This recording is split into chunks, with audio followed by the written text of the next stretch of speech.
Hello সবাইকে, welcome back to my channel. সকলে কেমন আছো? আশা করছি সকলে ভালো আছো। আমিও মোটামুটি ঠিকঠাকই আছি। তো আজকে অনেকগুলো দিন পর আবার একটা ছোট্ট ভিডিও নিয়ে চলে এলাম তোমাদের সামনে। তো যাচ্ছি আজকে একটা বহু দিনের ইচ্ছে পূরণ করার জন্য। তো আমি আর পাপাই বেরিয়ে পড়েছি সেই ইচ্ছেটা পূরণ করার জন্যে।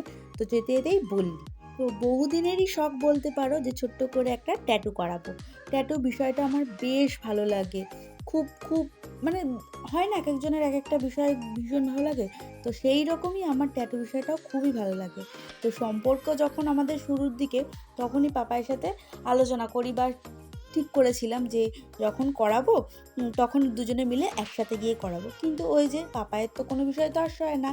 আর ওর মাথায় যদি একবার কিছু ভূত চাপে, উঠলো বাড়িতে কটক যাই কথাতেই আছে, সেই রকমই পুরো। তো ও তো হুটহাট করে চলে গিয়েছিল, গিয়ে করিয়ে নিয়েছিল এর আগে। তো যাই হোক, ওটা দেখে আমার আরও মাথা গরম হয়ে যায় আর ঝামেলাও হয় আমাদের মধ্যে।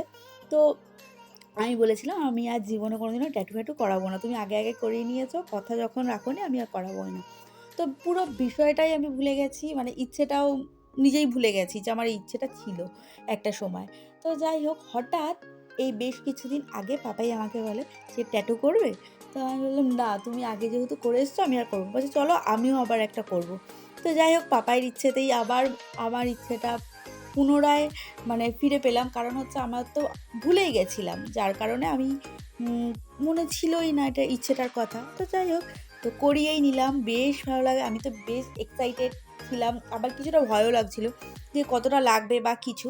তো আমার এক্সপিরিয়েন্স বলতে পারি খুব একটা বেশি লাগে না। যাদের মনে ইচ্ছে আছে তারা ভাই করিয়ে নাও। তো প্রথমেই ট্যাটু পার্লারে গিয়ে আমি ফার্স্ট বসি ট্যাটুটা করার জন্য। এই দেখো আমার ফাইনাল রেজাল্ট। আমার তো বেশ পছন্দ হয়েছে, বেশ ভালো লেগেছে। তো কথাতেই তো আছে যে শখের দাম লাখ টাকা। তো যাই হোক, আমার এই ছোট্ট একটা শখ ছিল, তো সেই শখটা পূরণ হওয়াতে আমি খুব আনন্দিত হই। আমার বেশ ভালো লেগেছে কালকে কালকে করানোর পরে। তো যাই হোক, এরপরে পাপায়ের পালা, পাপাইও বসে যায় করাতে। পাপায়ের যেহেতু আগের অভিজ্ঞতা রয়েছে তাই, তো সেরকম খুব একটা লাগে না। তাও আমি ফার্স্ট বসি, কারণ যেই দাদা করাচ্ছিল সেই দাদাই বলল যে করায়নি তাকে আগে করানো হোক, নয়তো এই মেশিনপত্র বা এই সুচগুলো দেখে ভয় পেয়ে যাবে। তো যাই হোক, আমি তো করিয়ে নিয়েছি। এরপর পাপায়ের ফাইনাল রেজাল্টটা তোমাদের দেখাই। এই যে পাপায়ের ফাইনাল রেজাল্ট।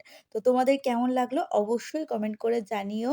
আর যারা যারা ভাবছো ট্যাটুটা করাবো কিন্তু ভয়ে সাহস করে এগোতে পারছো না, তাদেরকে বলি যে খুব একটা ভয়ের কিছু নেই, ব্যথাও খুব একটা হয় না আর খুব একটা লাগেও না। তো যারা যারা করতে চাও করিয়ে নিতে পারো। তো আজকের ভিডিওটা আমি এখানেই শেষ করলাম। দেখা হচ্ছে নেক্সট ভিডিওতে। টাটা, সকলে ভালো থেকো, সুস্থ থেকো।